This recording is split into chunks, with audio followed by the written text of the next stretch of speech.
Hello दोस्तों, आप सभी को स्वागत करते हैं हम आपके यूट्यूब चैनल खुशी स्टडी पॉइंट में। तो आइए दोस्तों, इस वीडियो में आप लोगों को मैं बताऊंगा कि ये जो टर्म है इसको कैसे याद रखिएगा। बहुत सारे विद्यार्थी जो है इसको बार बार भूल जाते हैं, लेकिन आज के बाद दोबारा वीडियो देखने की आवश्यकता नहीं होगा, है ना। कि आप लोगों को मतलब यूनिक से बताया जाएगा कि कैसे इसको याद रखना है, क्योंकि एग्जाम हॉल में क्या था, डायरेक्ट ये सवाल आता है, ठीक है ना। कभी प्रीवियस ईयर क्वेश्चन उठा के देखिएगा तो डायरेक्ट ऐसा सवाल रहेगा, समीकरण डाल देगा और उसके जरिए जो है आपको यहाँ पर क्या रहेगा कि बताना होगा कि संगत है, असंगत है, या आश्रित है, या विरोधी है, अविरोधी है। तो समझने का प्रयास कीजिएगा कि किस टाइप से मतलब याद रखिएगा। देखिए A1/A2 बराबर B1/B2, जो मैं समझाऊंगा उसको बढ़िया से समझिएगा। इसमें क्या होता है, जैसे समीकरण एक रहता है, जैसे 2x + 3y और इस तरीका से कुछ भी दे दिया जाए, इधर 10 बराबर 0 और एक समीकरण और डालेगा, ठीक है। तो इस तरीका से मान लीजिए और दे देगा 3x + 5y - 20 बराबर 0। तो अब ये जो होता है इसमें ए वाला पार्ट होता है और इसमें भी ए वाला पार्ट होता है, लेकिन ये A1 होता है और ये A2 होता है, और ये जो होता है B1 वाला और ये B2 वाला होता है पार्ट, ये C1 होता है और ये C2 पार्ट होता है। तो मतलब कि यहाँ पर देखिएगा A1 A2 और B1 B2 में x और y आ रहा। जब x और y इस दोनों बराबर हो जाएगा, जब कट ही जाएगा यानी दोनों के दोनों बराबर है, तब तो इसका हल ही नहीं करने में सक्षम होंगे। तो देखिए इसका जो है क्या किया गया कि कोई हल नहीं होगा, कोई हल नहीं होगा। लेकिन इसको मतलब कि टर्म को कैसे याद रखिएगा, इसको तो याद रखता है लोग, हल भी करता है तो उसको आ जाता है रिजल्ट। लेकिन विरोधी, अविरोधी, आश्रित, इसमें बच्चा कंफ्यूजन हो जाता है कि कब विरोधी लगाना है, कब अविरोधी लगाना है। देखिएगा अगर यहाँ पर ये हल ही नहीं होगा तो बताइए, जब कोई हल ही नहीं होगा, ये याद कर लेता, जब कोई हल नहीं तो जिसका कोई हल नहीं तो मतलब क्या हुआ, रुकावट डाल दिया, यानी विरोध कर दिया। क्या कर दिया, विरोध कर दिया। तो जब विरोध हो जाएगा तो बताइए हल नहीं होगा। जो विरोधी करेगा तो बताइए, आप लोग ऐसे भी दिमाग लगे, जो विरोधी करेगा तो हमारे संग होगा, तो देखिए वो हमारे संग नहीं, इसको बोलेंगे असंगत। क्या बोलेंगे, असंगत। जो विरोधी करे वो हमारे संग में नहीं होगा। याद रखना है कि जो विरोधी करे वो हमारे संग में नहीं हो सकता। ऐसे भी जानते हैं विरोधियन क्या हमारे संग में होगा, नहीं होगा। तो जो विरोधी होगा वो असंगत होगा। अब देखिए इसमें क्या होता है कि A1 और B2 और B1/B2, इसमें क्या है, ये दोनों बराबर नहीं है, यानी x वाला और y वाला पार्ट दोनों क्या है, अलग अलग है। तो जब अलग अलग है तो हल तो कर सकते, सेम रहता है तो क्या होता है, जैसे समीकरण हल किए होंगे, जैसे 2x मान लीजिए कि 3y और इधर कर देते क्या, बराबर 10। इस तरह से मान लीजिए यहाँ भी ले लेते हैं 2x और -3y बराबर इधर क्या कर देते हैं 10।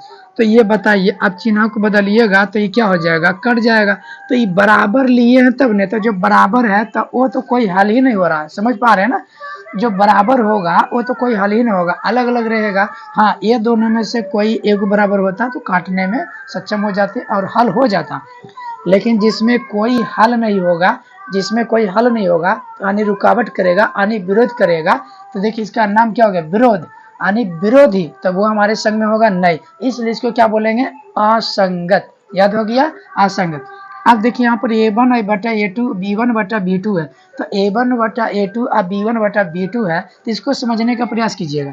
जब ये दोनों क्या है आपस में, यहाँ पर ही इसको देख रहे थे, ये जो है हल करता है, ये मतलब कि हल करने में सक्षम होता है। तो जब ये हल करने में सक्षम होगा, मतलब कि जब एक क्रॉस रहेगा, देखिए यहाँ पर ही डाला हुआ, इसमें तो आपका दोनों के दोनों बराबर हो गया, इसमें दो ही व्यंजक रहेगा और क्रॉस A1/A2 और इक्वल टू नॉट B1/B2 रहेगा, क्रॉस रहेगा, यानी दोनों बराबर नहीं रहेगा। तब एक हल कहिएगा, दोनों बराबर नहीं है तो दोनों में क्या, दोनों में से तो कोई एक होगा, तो ये बराबर नहीं है। मतलब कहे का मतलब ये हुआ A1/A2 equal to not B1/B2, दोनों में से कोई बराबर नहीं है। घिस तीर करेगा कि हम हल करें या हम करें, यानी कोई जो है एक ही हल हो पाएगा। और इसमें जो x और y कट जा रहा, इसमें नहीं कटेगा। तो जिसमें आपका x और y नहीं कट रहा, बराबर नहीं हो रहा, इसमें हल संभव होगा। तो आपका जो हो जाएगा क्या, मतलब कि अविरोधी।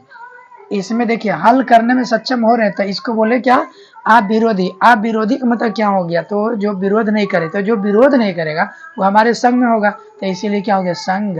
अच्छा आप ही लोग बताइए, आप विरोधी मतलब जो विरोध नहीं कर रहा, जो विरोध नहीं कर रहा है तो अपना संग में ले लीजिए, तो आप विरोधी हो गया कुछ संगत। जो अविरोधी, तो अविरोधी का पहचान क्या है, बस a1/a2 और b1/b2 इक्वल टू नॉट रहना चाहिए, दोनों बराबर नहीं है। अब देखिए दोनों बराबर नहीं है, इसमें दोनों बराबर है तो विरोधी कर दिया, और इसमें दोनों बराबर नहीं है ना, तो ये अविरोधी है और इसको संगत बोला गया। जैसे अविरोधी माने विरोधी नहीं करेगा तो अपना संग में ले लीजिए, हो गया। जैसे विरोधियन रहता है तो ना उसको अपने संग में नहीं लेते हैं। अब जो बात आ गया क्या, इसमें जो है याद रखिएगा एक हल होगा जब एक व्यंजक क्रॉस की ओर रहेगा। देखिए इसमें तीनों देख रहे हो, लेकिन इसमें आपस में दोनों बराबर हो रहा, इसमें दोनों बराबर नहीं है, एक हल और तीनों बराबर, तीनों बराबर कहता है हम तीनों तो बराबर हो गए, नहीं मैं अस्थिर हो गया, अब भटकना नहीं पड़ेगा। तीनों जो है क्या हो गया, अस्थिर हो गया, भटकना नहीं पड़ेगा। a1/a2 बराबर b1/b2 और c1/c2। अभी जो है तीनों को भटकना नहीं पड़ेगा, बोला स्थिर है। जब स्थिर है ना तो आराम से हल होगा, तो ये भी हल होगा स्थिरता से, तो हमारे संग में होगा, तो इसलिए संगत होगा। ये भी क्या होगा, संगत होगा। अब देखिए अब तीनों के तीनों क्या बराबर है, यहाँ पर ही जो है तीनों बराबर, यहाँ दोनों बराबर था तो कोई हल नहीं, तीनों जब बराबर होगा तो होगा बहुत सारा हल होगा, अनंत होगा। जब तीनों बराबर तो अनंत हल, और जब दो बराबर तो कोई हल नहीं, और दोनों बराबर नहीं तो क्या होगा, केवल एक हल होगा। दोनों बराबर नहीं तो एक हल होगा। अब देखिए इसको मैं मिटा देता हूँ, याद करिएगा। ये तो क्लियर हो गया, कोई हल नहीं, एक हल होगा। यानी एक हल के मतलब अद्वितीय हल भी कह सकते हैं, अनेक हल के मतलब अनगिनत कह सकते हैं। अब इससे देखिए इसको याद कैसे करना है आगे। अब जो है देखिए मेन क्या होता है कि है ना, समस्या बच्चों को याद करने में वही कठिनाई आ जाती है। देखिए a1/a2 बराबर b1/b2, ठीक है, और इक्वल टू नॉट c1/c2, दो गो बराबर हो, दो गो क्या हो, बराबर हो, x या y वाला पार्ट हो तो ये दोनों बराबर होगा, खत्म हो जाएगा। तो अब बताइए ये तो हल ही नहीं करेगा, विरोध कर देगा, तो इसको बोलेंगे विरोधी। अब विरोधी करेगा तो वो संगत नहीं होगा, असंगत होगा। अब यहाँ a1/a2 equal to not b1/b2, जब ऐसा दोनों आपस में बराबर ना रहे तब कहेंगे क्या, ये जो है आप विरोधी होगा, मतलब कि विरोधी नहीं होगा। तो जब विरोधी नहीं होगा, आप विरोधी होगा, तो ये हमारे क्या होगा, संग। ये जो था आपका क्या था, विरोधी, ये क्या था, अविरोधी। ये जो है हमारे संग में ये अविरोधी मतलब कोई रुकावट नहीं कर रहा था, इसमें एक हल हो रहा था, इसमें क्या आश्रित है। तो जो आश्रित है मतलब कि आश्रित है जो इसमें वो अनंत हो जाएगा हल। तो याद रहेगा